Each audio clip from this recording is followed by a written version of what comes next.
Hello everyone, welcome. This is CSIR NET June 2025 PYQ of Quantum Mechanics. A spin half system is prepared in the initial state ket phi is equal to root 3 by 2 up plus half down, where up, ket up and ket down are eigenstates of Sz with eigenvalues plus h ket by 2 and minus h ket by 2. यहाँ up state का eigen value plus H cut by 2 है और eigen state down का eigen value है minus H cut by 2. A measurement of Sz is followed by a measurement of Sx on the system. What is the probability that the measurement of Sx yields a value plus h cut by 2?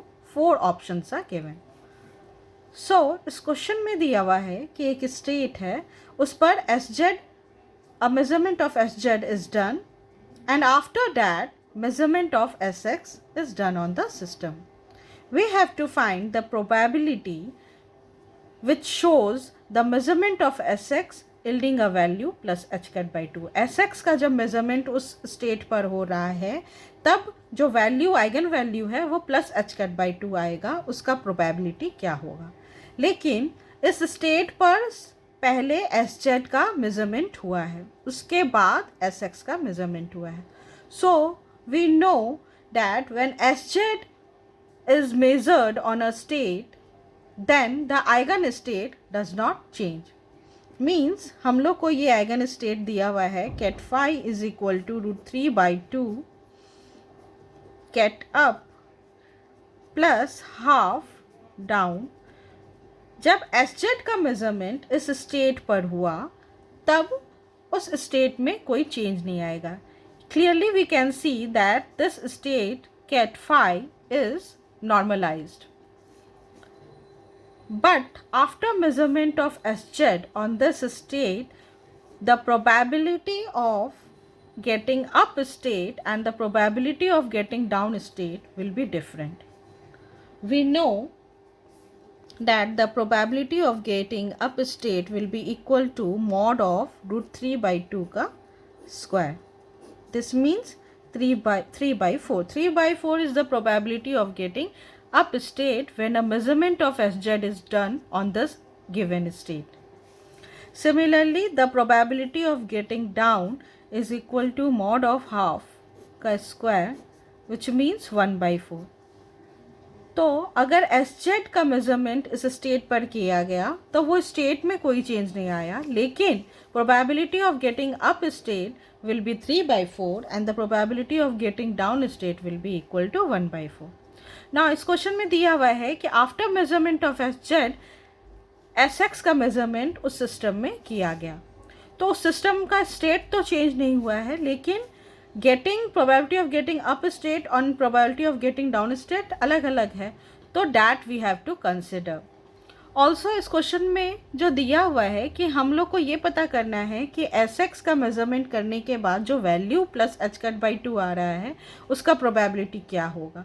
तो plus h cut by 2 आने के लिए जिस eigen state का को हम लोग को कंसिडर करना होगा for doing the measurement of Sx, that is, so we can say that the eigenstate which we have to consider for doing the measurement of Sx such that its eigenvalue is plus h cut by 2. plus h cut by 2 eigen value लाने के लिए जब हम Sx का measurement कर रहे हैं इस गिवन स्टेट पर, तब जो आइगन स्टेट हम लोग को कंसिडर करना होगा वो होगा ket x is equal to 1 by root 2 ket up plus ket down. So यहाँ पर अब दो केसेस आता है, एक कि Sz का मेजरमेंट जब हम लोग इस स्टेट में किए और हम लोग को अप स्टेट मिला और वो आगे बढ़ा और उस अप स्टेट का फिर हम लोग इस आइगन स्टेट के साथ प्रोबेबिलिटी निकालेंगे. So we have two cases. Case 1 में अप स्टेट आगे जा रहा है. जब एस जेड का मेजरमेंट इस स्टेट में हुआ तो अप स्टेट आगे जा रहा है. Means √3/2 up eigen state moves forward after the measurement of SZ. जब SZ का मेजरमेंट इस स्टेट में हुआ तो up state √3/2 up eigen state जो है वो मूव करता है forward and then measurement of SX on the system is done. तब जब SX का मेजरमेंट होता है तब जो प्रोबेबिलिटी एम्पलीट्यूड हम लोग को मिलेगा वो हम लोग कैलकुलेट कर सकते हैं. द प्रोबेबिलिटी एम्पलीट्यूड अगर हम लोग PAMP से रिप्रेजेंट करें तो वो इक्वल होगा 1/√2 up plus down and √3/2 up.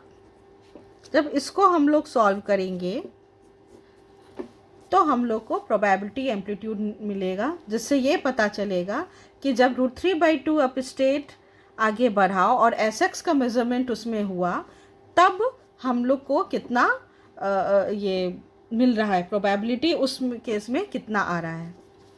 सो इसको अगर हम लोग सॉल्व करें तो 1/√2 this and this we will multiply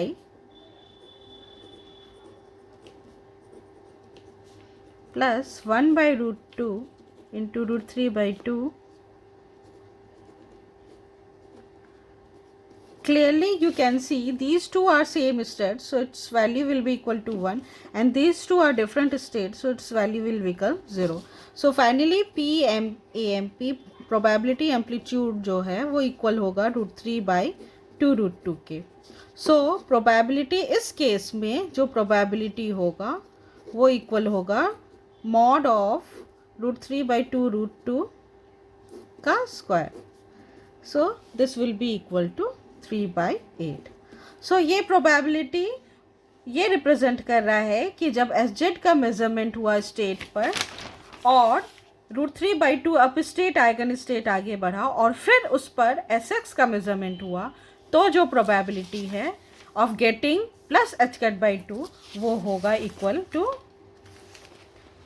3/8 के इक्वल होगा वो. Now we will consider this is equation 1. Now we will consider case 2. Case 2 में ये है कि जब SZ इस स्टेट पर SZ का मेजरमेंट इस स्टेट पर किए और down half down state eigen state moves forward. Means now half down state eigen state moves forward and then measurement of SX is done.